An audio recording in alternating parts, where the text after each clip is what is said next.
Who here has a single mom? Yeah, me too. We lived in a one bedroom. She's in there. Now, that got a little confrontational. Could you imagine? So I moved out. I ended up going to high school in Nutley High School, after I was kicked out of the other school for not doing what I should have did, which was actually do the work, because I did it later, which we'll talk about.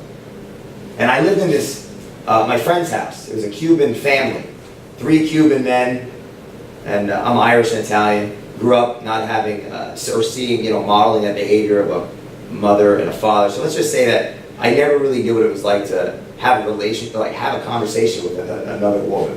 I was pretty awkward, like very shy, like very laconic. That's shy, extremely shy.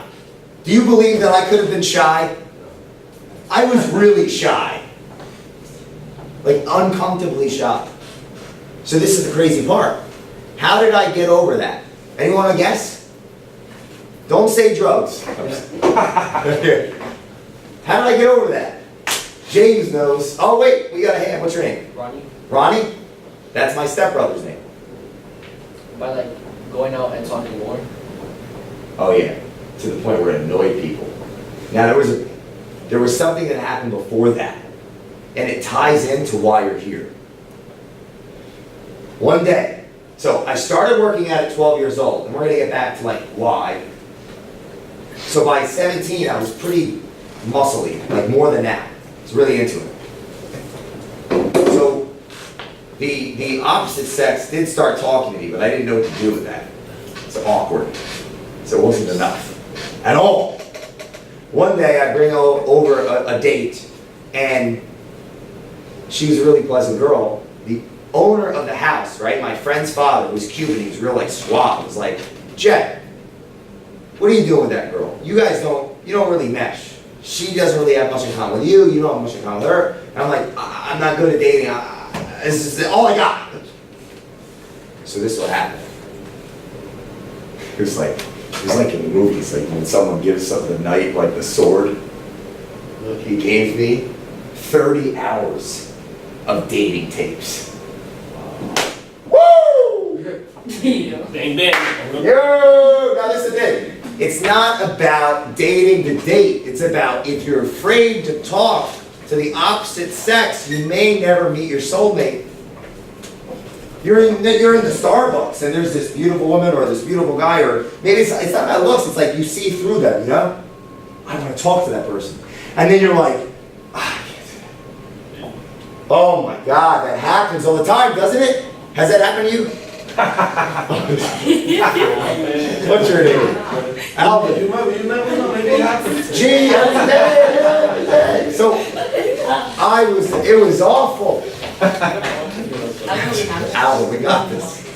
So. Another 30 hours for this guy. I like that, all right. Wait, it's a birthday coming up, or? I don't know, maybe I like this class of the book. So, he gives me these tapes.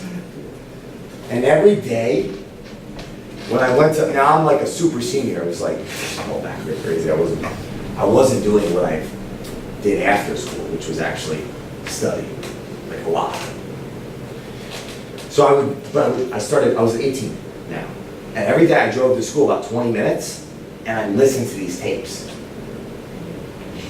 Now think of the tapes. They were conversations about the subject of communication. There were conversations about, a lot of the conversations I learned later in life in business about sales and leadership and confidence. And it was the same thing. But I didn't find that out till later. But in essence, these tapes were like audio books. They were school. And through those books of learning that it really wasn't a big deal. What's the worst that can happen? Our minds are designed to not want to talk to people, even if we like them. Our minds are meant to say, I don't know you, get away from me. And I learned that in these books. And that gave me the confidence to get better. That was the beginning of my personal development.